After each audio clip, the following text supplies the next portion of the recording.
एक partnership firm कौन कौन से अकाउंट प्रिपेयर करती है, ये हम लोग आज इस वीडियो में पढ़ेंगे।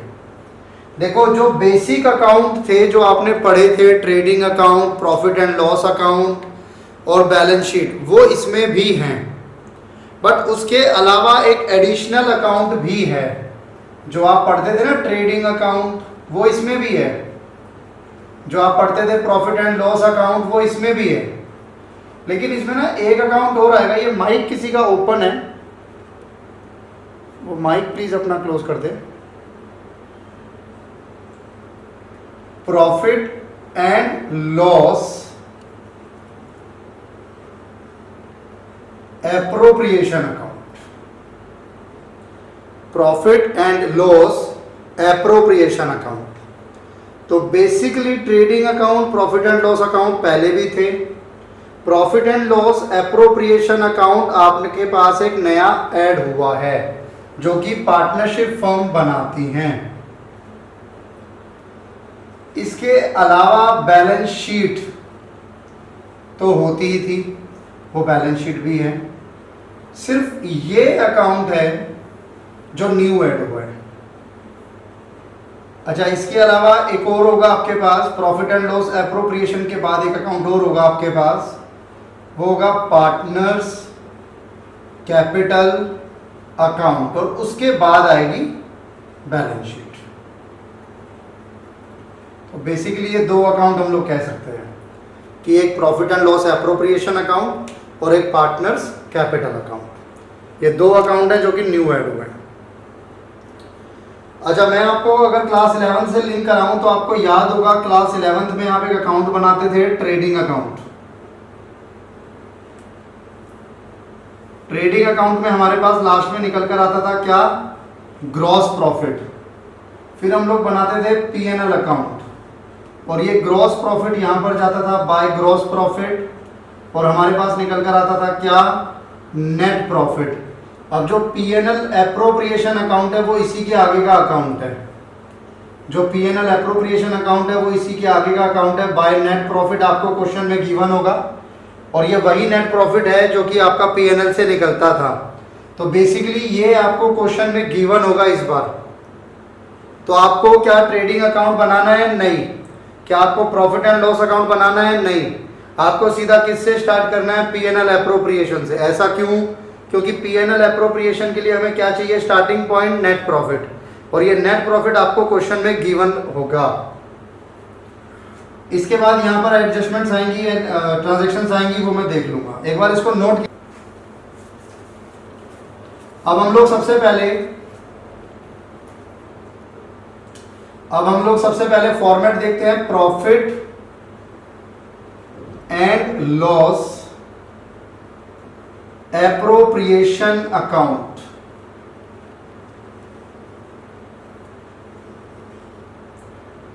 Profit and loss appropriation account, particulars, amount, अभी मैंने आपके साथ डिस्कस किया था कि profit and loss appropriation account की स्टार्टिंग कहां से होगी? Profit and loss appropriation account की स्टार्टिंग होगी नेट प्रॉफिट से, by net profit before any adjustment. किसी भी एडजस्टमेंट को करने से पहले, सर ये क्या है बताऊंगा बाद में, किसी भी एडजस्टमेंट से पहले का नेट प्रॉफिट आपको गिवन होगा, वो नेट प्रॉफिट आपको यहां लिखना है। और ये नेट प्रॉफिट कहां से आया होगा? ये आया होगा प्रॉफिट एंड लॉस अकाउंट से, वही प्रॉफिट एंड लॉस अकाउंट जो आपने बनाना सीखा था कहां पर? क्लास 11। तो नया नहीं। अब इसके बाद ये ना दो पार्ट्स में डिवाइड है profit and loss appropriation account, ये डेबिट और ये क्रेडिट। सबसे पहले आपको ये समझना होगा कि ये जो profit and loss appropriation account है ये किसके पॉइंट ऑफ व्यू से बन रहा है।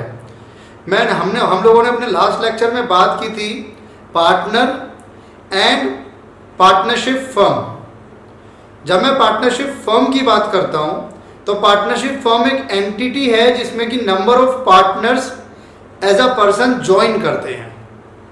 तो अब time to time partnership firm partners को कुछ पे करती है, जैसे कि कैपिटल पर इंटरेस्ट, जैसे कि सैलरी, ये दो चीजें, या जैसे कि कमीशन। तो ये कौन पे करता है? फर्म। किसको? पार्टनर को। और ये हम किसके पॉइंट ऑफ व्यू से बनाएंगे? ये हम बनाएंगे फर्म के पॉइंट ऑफ व्यू से। यानी जो भी आपको लगता है कि फर्म के लिए खर्चा है वो डेबिट होगा, क्योंकि जितने खर्चे होते हैं वो डेबिट होते हैं। और जो भी आपको लगता है कि वो फर्म के लिए इनकम है तो वो आप क्या करेंगे? क्रेडिट करेंगे। और यहां पर मैं उस खर्चे या उस इनकम की बात नहीं करूंगा जो आउटसाइडर्स के साथ फर्म ने कमाया है। जैसे आप कहोगे सर सेल्स हुई तो वो भी इनकम है, बिल्कुल इनकम है, लेकिन वो इस अकाउंट का पार्ट नहीं है। वो किसका पार्ट है? वो प्रॉफिट एंड लॉस अकाउंट का पार्ट है या ट्रेडिंग का पार्ट है। आप कहते हो सर हमने सैलरी दी है अपने एम्प्लॉइज को, तो वो भी खर्चा है, बिल्कुल खर्चा है, लेकिन वो इस अकाउंट का पार्ट नहीं है। वो किसका पार्ट है? प्रॉफिट एंड लॉस अकाउंट का।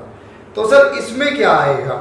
इसमें बेसिकली वो ट्रांजैक्शंस आएंगी जो ट्रांजैक्शंस हुई हैं पार्टनरशिप फर्म एंड पार्टनर्स के बीच में, among partners and partnership firm. यानी कि मैं बात कर रहा हूं उन खर्चों की जो खर्चे फर्म ने पे किए हैं। किसको पे किए हैं? पार्टनर्स को। सर ऐसा क्या क्या होता है जो पार्टनरशिप फर्म पे करती है पार्टनर्स को? ऐसी 3 से 4 चीजें हैं। एक, इंटरेस्ट ऑन कैपिटल। मान लो 2 पार्टनर हैं तो ए और बी, उनका जो भी इंटरेस्ट ऑन कैपिटल है उसका टोटल आ गया। अब इंटरेस्ट ऑन कैपिटल किसने पे किया है? फर्म ने पे किया है। किसको? पार्टनर्स को। तो ये फर्म के लिए क्या हो गया? एक्सपेंस हो गया। एक हो जाएगा आपके पास सैलरी, और मैं यहां बात कर रहा हूं कौन सी सैलरी की? सैलरी टू पार्टनर्स, एम्प्लॉय वाली नहीं, सैलरी टू पार्टनर्स। फिर मैं बात करता हूं जैसे सैलरी पे होती है तो ऐसे ही कमीशन भी पे होता है, और यहां पे भी मैं बात कर रहा हूं कमीशन टू पार्टनर्स।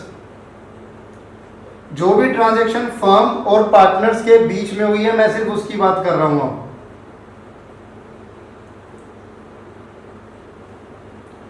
ठीक है जी, चाहे सैलरी पे हुई हो चाहे कमीशन। अब कमीशन क्या होता है हम इस पे बात करते हैं कि सर ये कमीशन क्या है। तो बेसिकली कमीशन का मतलब हो गया, जैसे मान लो किसी पार्टनर को हमने बोला था कि भाई हम आपको सैलरी तो देंगे ही देंगे, लेकिन उस पार्टनर की जो है ना थोड़ी सी मान सम्मान ज़्यादा है बाकी पार्टनर्स के मुकाबले, उसका नाम अच्छा होगा मार्केट में, तो उसने बोला मुझे कमीशन भी चाहिए। कमीशन कैसे चाहिए? जितनी सेल फर्म करेगी उसका 10% मैं कमीशन लूँगा। तो ये पहले से ही उनके बीच में डिसाइड हो रखा होगा पार्टनरशिप डील में। ठीक है जी, तो ये इस तरीके से कमीशन भी होती है। कमीशन एक एक्स्ट्रा पेमेंट होती है सैलरी से अलग भी।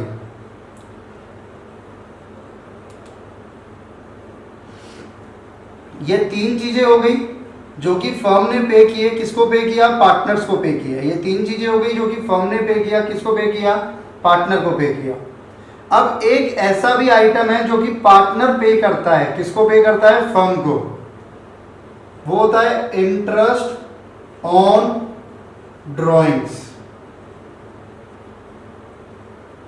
चाहे ए ने ड्राइंग की हो चाहे बी ने ड्राइंग की हो, जो भी ड्राइंग उन्होंने की है उस पर पार्टनरशिप फर्म उनसे इंटरेस्ट मांगेगी। यानी कि जब पार्टनर ने कैपिटल लगाया, तो पार्टनर ने जब कैपिटल लगाया ना, अब आप दोनों को अलग लेके चलना। फर्म अलग है और पार्टनर अलग है।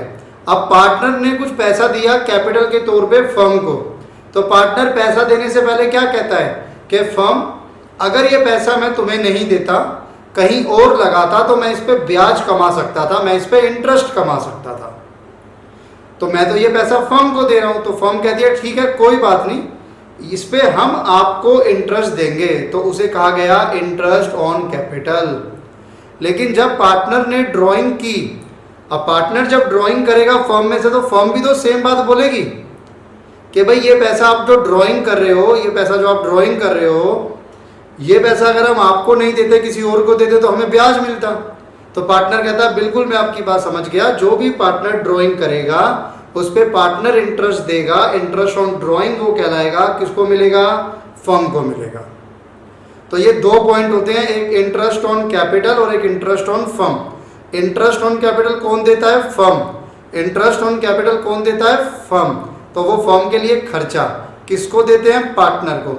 और एक होता है इंटरेस्ट ऑन ड्राइंग, वो कौन देता है, वो पार्टनर देता है, किसको, फर्म को। तो वो फर्म के लिए इनकम।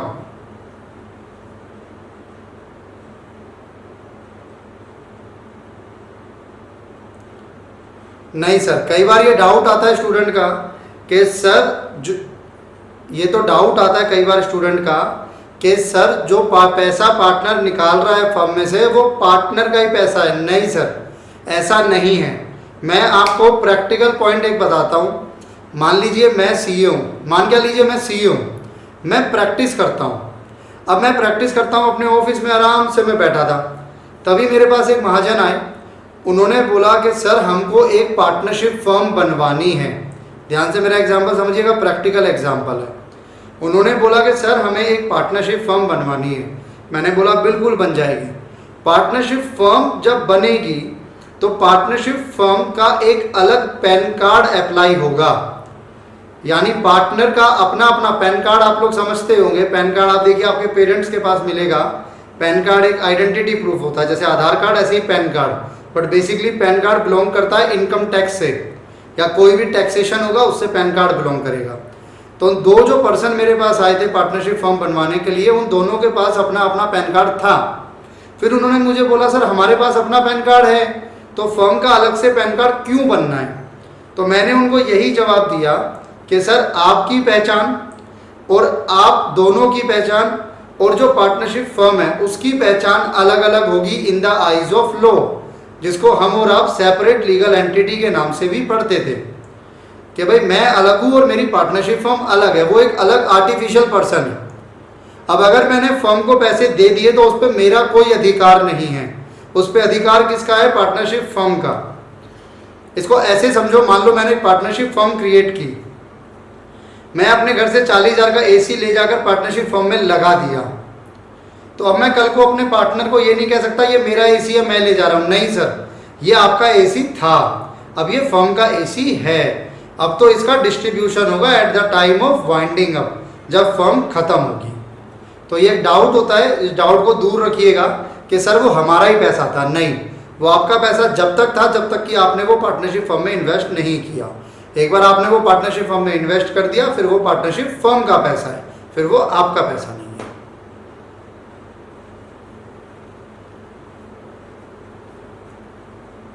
ये पूरा का पूरा पॉइंट था हमारे पास। इसमें कई बार क्या होता है, हम लोग एक रिजर्व भी फर्म बनाती है।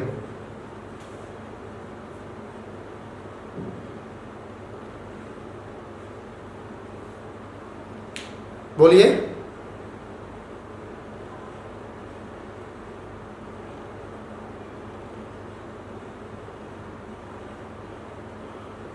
हाँ सर बिल्कुल मिलेगा। इनका डाउट आया है कि सर अगर फर्म में दो पार्टनर हैं, दोनों ने अलग अलग कैपिटल कंट्रीब्यूट किया है तो क्या उन पे इंटरेस्ट का अमाउंट भी अलग होगा। बिल्कुल, अमाउंट अलग होगा, रेट सेम होगा, परसेंटेज सेम होगा। बिजनेस से उधार लिया है, जब तक वापस नहीं करते या अपनी कैपिटल में से नहीं कटवाते आपको उस पर इंटरेस्ट देना पड़ेगा। Any other doubt? ठीक है जी। कई बार क्या होता है, फर्म रिजर्व क्रिएट करती है।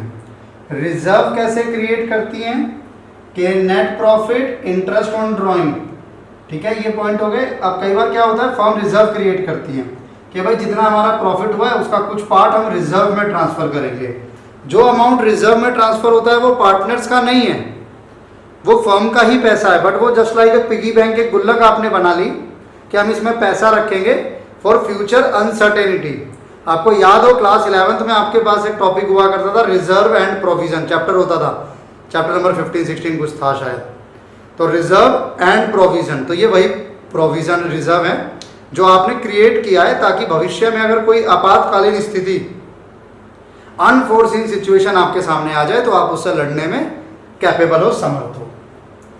अब हम क्या करते हैं, हम इस साइड का टोटल करते हैं, इस साइड के टोटल को इन चारों में से माइनस करते हैं, तो हमारे पास एक प्रॉफिट निकल कर आता है जिसको नाम दिया गया है डिस्ट्रीब्यूटेबल प्रॉफिट। और ये डिस्ट्रीब्यूटेबल प्रॉफिट आप डिस्ट्रीब्यूट करते हो जो भी आपके पार्टनर है ए और बी में। बताना किस रेशियो में डिस्ट्रीब्यूट होगा, किस रेशियो में डिस्ट्रीब्यूट होगा? बिल्कुल सही जवाब, जो पार्टनरशिप डीड में स्पेसिफाइड होगा। मैंने सवाल पूछने का रीजन ये था, कई बार स्टूडेंट कहता है सर इक्वली, इक्वली नहीं, इक्वली जब होगा जब पार्टनरशिप डीड में कुछ मेंशन नहीं है। तो जो भी उनके बीच में एग्रीड रेशियो है उसमें ये प्रॉफिट डिवाइड होगा। नोट कीजिए इसको।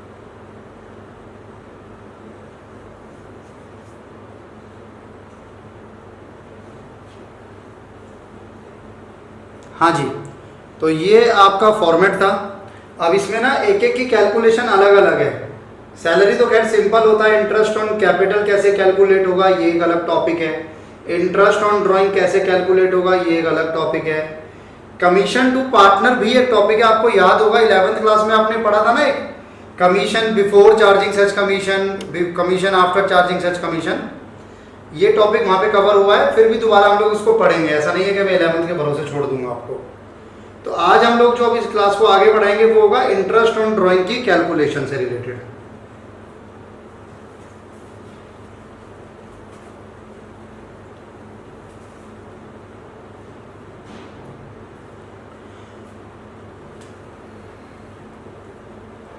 Calculation of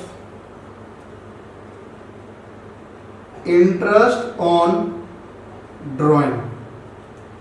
interest on drawing की कैलकुलेशन डिपेंड करेगी, depend on type of drawing. Type of drawing basically दो टाइप की होती हैं, एक होगी आपकी इवन ड्राइंग और एक होगी आपकी अनइवन ड्राइंग।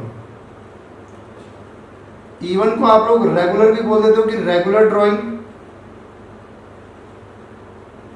और इसको हम लोग बोल देते हैं इरेगुलर ड्राइंग। इवन ड्राइंग या uneven drawing. Even drawing basically क्या होता है, इवन ड्राइंग होता है जहां पे आपका अमाउंट ऑफ ड्राइंग सेम चलता है और एक सेट पैटर्न होता है। Amount and time of drawing is set या फिक्स्ड भी कह सकते हैं। अमाउंट और टाइम इज नॉट फिक्स्ड।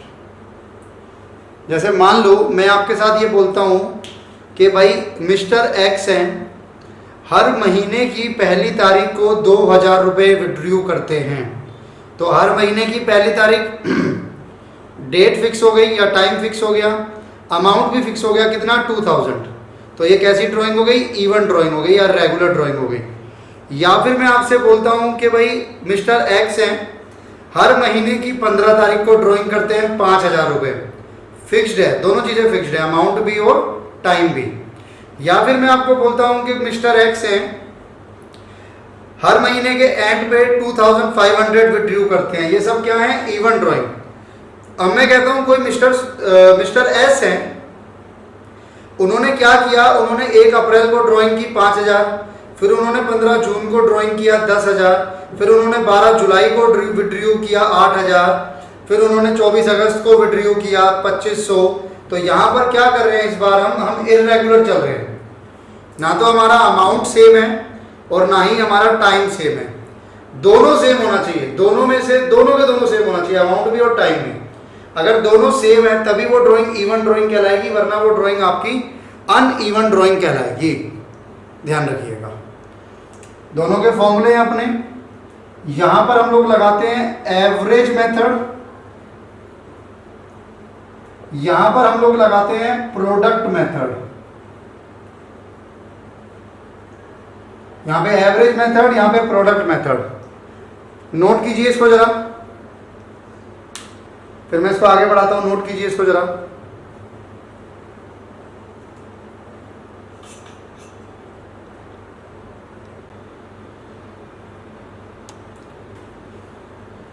तो इंटरेस्ट ऑन ड्राइंग हम लोग कैलकुलेट करना सीखेंगे अब।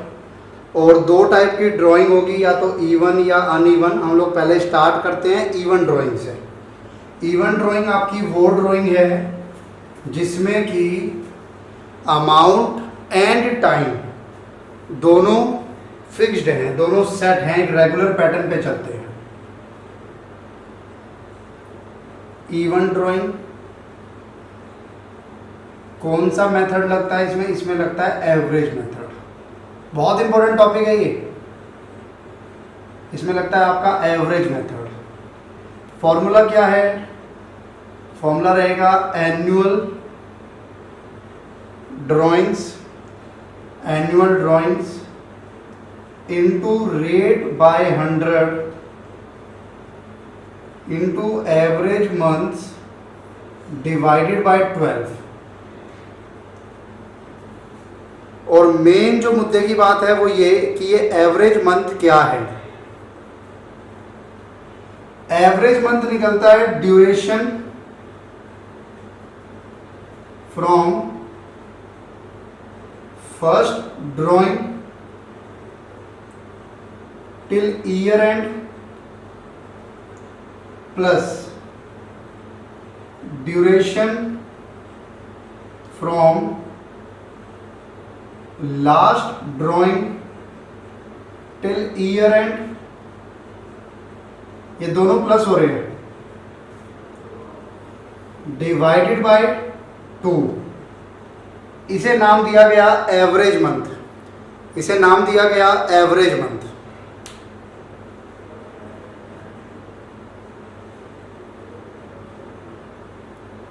इसे आपने नाम दिया एवरेज मंथ। यानी कि मैं समझाना क्या चाह रहा हूं, इसका मतलब जो मैंने साल में पहली ड्राइंग की, उस पहली ड्राइंग से ईयर एंड तक जितना भी पीरियड आ रहा है वो, प्लस जो मैंने लास्ट ड्राइंग की। जैसे मान लो मैं आपके सामने एक एग्जांपल रखता हूं, मैं कहता हूं withdrew at the beginning of each month, या फिर मिडल ऑफ मंथ, या फिर एंड ऑफ मंथ। विड्रू होता है हर महीने की स्टार्टिंग में। तो मुझे बताओ, जो आपने अगर हर महीने की स्टार्टिंग में विड्रू किया, हर महीने की शुरुआत में, पहली विड्रॉइंग साल में कितने महीने चलेगी? 12 महीने। पहली ड्राइंग साल में कितने महीने चलेगी? 12 महीने। आखिरी ड्राइंग साल में कितने महीने चलेगी? 1 महीने। हर महीने विड्रू करेगा सर। अच्छा, ऐसे समझते हैं इसको, मेरा साल है अप्रैल टू मार्च। अप्रैल टू मार्च मेरा साल है, तो पहली ड्राइंग कब होगी? 1 अप्रैल को, है ना? तो 1 अप्रैल से 31 मार्च कितने महीने का गैप आ गया? पूरे 12 महीने का। लास्ट ड्राइंग कब होगी? बिल्कुल सर, मंथली विड्रॉइंग होगी हर महीने की स्टार्टिंग में। 1 अप्रैल, 1 मई, 1 जून, 1 जुलाई, 1 अगस्त, 1 सितंबर, 1 अक्टूबर, 1 नवंबर, 1 दिसंबर, 1 जनवरी, 1 फरवरी, 1 मार्च। बिल्कुल ऐसे ही ड्राइंग होगी, लेकिन हमें सारी ड्राइंग नहीं देखनी, हमें देखनी है सिर्फ 2 ड्राइंग। एक साल की पहली ड्राइंग, एक साल की आखिरी ड्राइंग। साल की पहली ड्राइंग कब होगी? साल के पहले दिन, क्योंकि बिगिनिंग ऑफ मंथ है तो 1 अप्रैल। अब वो 1 अप्रैल से 31 मार्च तक कितने महीने कवर हो गए? 12 महीने। अब दूसरी ड्राइंग नहीं देखनी मुझे 1 मई या 1 जून, मुझे कुछ नहीं देखना, मुझे देखना है साल की आखिरी ड्राइंग। साल की आखिरी ड्राइंग होगी साल के आखिरी महीने में, वो है आपका मार्च, तो वो होगी 1 मार्च को। 1 मार्च से 31 मार्च कितने महीने? सिर्फ 1 महीना। तो 12 + 1 डिवाइडेड बाय 2, 6.5। ये नोट कर लिया आप लोगों ने, इसको रब कर दूं?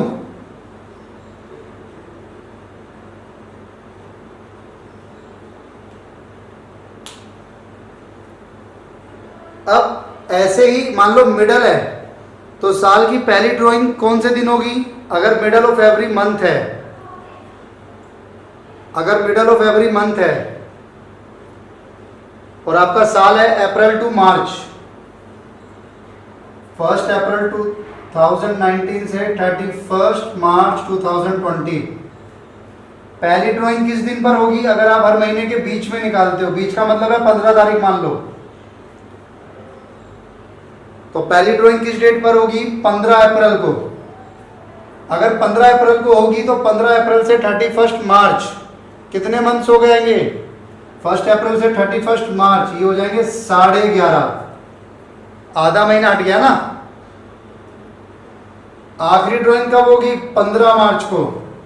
तो जो आखिरी ड्राइंग 15 मार्च को होगी, तो 15 मार्च से 31 मार्च कितना महीना? सिर्फ आधा महीना,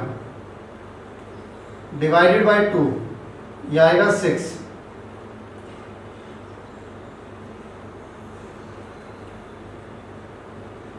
आएंगे सर, उस पर आगे आएंगे बाद में।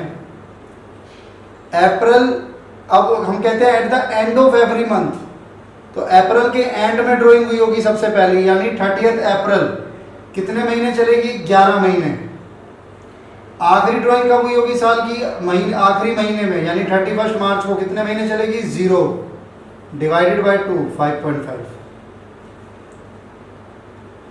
कुछ लोगों को हो सकता है अभी समझ ना आया हो। अप्रैल, अप्रैल, मई, जून, जुलाई, अगस्त, सितंबर, अक्टूबर, नवंबर, दिसंबर,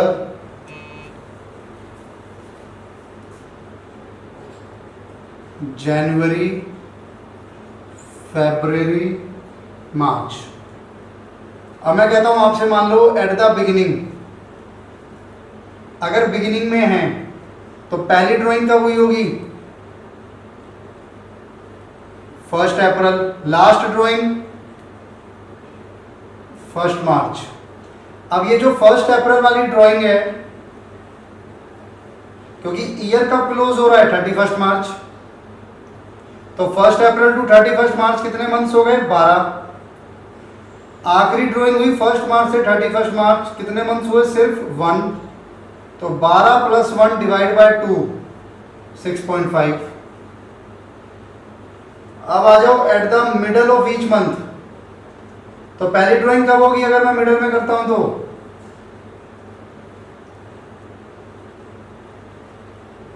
फिफ्टींथ अप्रैल। लास्ट ड्राइंग कब होगी? 15 मार्च। ईयर कब क्लोज होना है? 31 मार्च को, तो 15 अप्रैल से 31 मार्च कितने महीने हो गए? पूरे 12 नहीं होंगे इस बार, क्योंकि पहले के 15 दिन काउंट नहीं होंगे, 11.5। और 15 मार्च से 31 मार्च 15 दिन मोटा मोटा, तो 0.5, तो 11.5 + 0.5 डिवाइडेड बाय 2, 6 आ गया। एट द एंड पे चलोगे तो पहली ड्राइंग कब होगी? 30 अप्रैल। लास्ट ड्राइंग कब होगी? 30 मार्च। ईयर कब क्लोज होगा? 31 मार्च। तो 30 अप्रैल से 31 मार्च कितने मंथ्स हो गए? 11। 30 मार्च से 31 मार्च कितने मंथ्स हो गए? 0। 11 + 0 डिवाइड बाय 2, 5.5। ठीक है, तो चलो यहां तक क्लियर है आप लोगों को। अब ये कर क्यों रहे हैं ये भी थोड़ा सा समझते हैं। देखिए, आप लोगों ने ना बचपन में मैथमेटिक्स में एक टॉपिक पढ़ा था, मीन मीडियन मोड करके, कुछ मेंटल मैथ्स में हुआ करता था किसी टाइम पे। अब मैं आपसे कहता हूं, मैं आपको समझाता हूं ऐसा हमने किया क्यों। मान लो एक फुल फ्लेज एग्जांपल लेता हूं मैं आपके सामने। Mister x withdrew ₹1000 per month at the beginning of each month. Rate of interest is 12% per annum.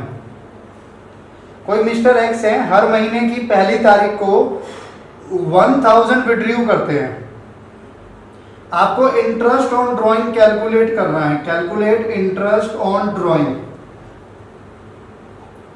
तो मैं आपसे ये पूछता हूं सर, अप्रैल में करा उन्होंने 1000 विड्रू, 1000 इंटू 12% पूरे 12 महीने का लगेगा।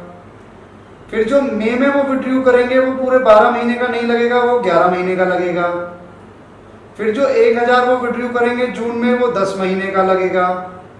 फिर ऐसे ही 9 महीने का, फिर 8 महीने का, 7 महीने का, 6 महीने का, 5 का, 4 का, 3 का, 2 का और 1 का। ऐसा क्यों सर?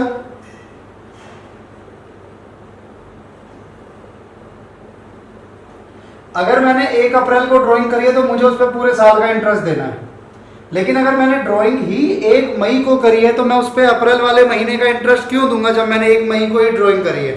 तो इसलिए 1 महीना कम हो जाता है। अगर मैंने 1 जून को ड्राइंग करी है तो मैं जब मैं ड्राइंग ही 1 जून को करूंगा तो मैं अप्रैल और मई का उस पर इंटरेस्ट क्यों दूंगा? नहीं दूंगा।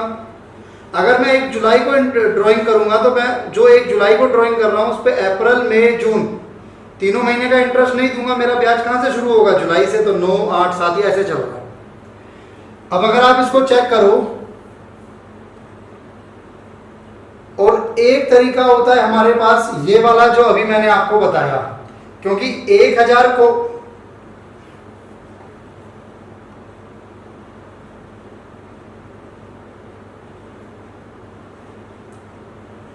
एक तरीका ये हो गया,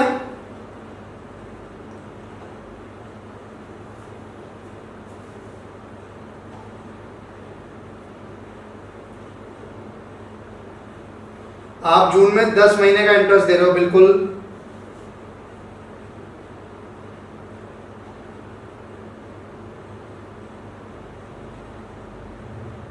नहीं, आपने 1 जून को बोरो कर लिया ना।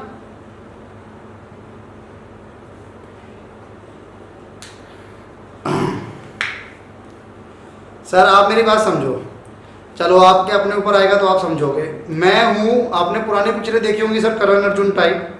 मैं हूं एक गांव में लाला आदमी, मेरे पास बहुत पैसा है जो कि मैं ब्याज पे देता हूं। आप मेरे पास आते हो ब्याज पे पैसा मांगने, और आपने मुझसे 1 जून को पैसा लेके गए हो 1000 रुपये, और ये पैसा आप मुझे अभी वापस नहीं करोगे, साल खत्म हो जाएगा, 31 मार्च तक भी आप मुझे वापस नहीं करोगे। अब आप मुझे बताओ, इस 1000 पे आप मुझे कितने महीने का ब्याज दोगे? बस सर वही खेल है, पूरे 10 महीने का ब्याज जाएगा। यहां पर एज ए स्टूडेंट आपको ये कंफ्यूजन हो जाती है कि सर मैं ये जो 1000 पे 10 महीने का ब्याज दे रहा हूं, तो क्या मैं ये अगला जो विड्रू कर रहा हूं वो 1000 है? नहीं भाई, ये आपने 1 जून को जो 1000 विड्रू किया है उस पर अगले 10 महीने का ब्याज दे रहे हो आप। फिर आप जो 1 जुलाई को विड्रू करोगे उस पर अगले 9 महीने का ब्याज दोगे आप। ऐसे चलता है ये।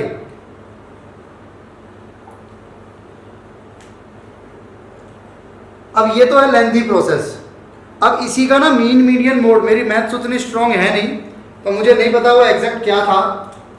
अब इसी का ही हम लोग क्या करते हैं, 1000 कॉमन ले लेते हैं, 12% कॉमन ले लेते हैं, और यहाँ पे ना इसका मीडियन निकाल लेते हैं हम कि भाई पहली ड्राइंग की 12 महीने, आखिरी ड्राइंग का 1 महीना, उसका एवरेज कर लो। तो ये आ गया 12 + 1 6.5।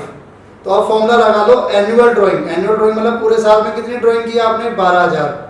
रेट कितना है? 12%, 6.5/12।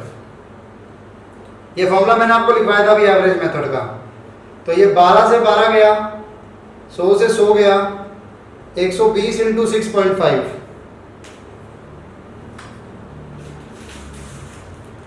अगर 120 × 6.5 करते हैं तो ये आता है ₹780 आपका इंटरेस्ट आ गया।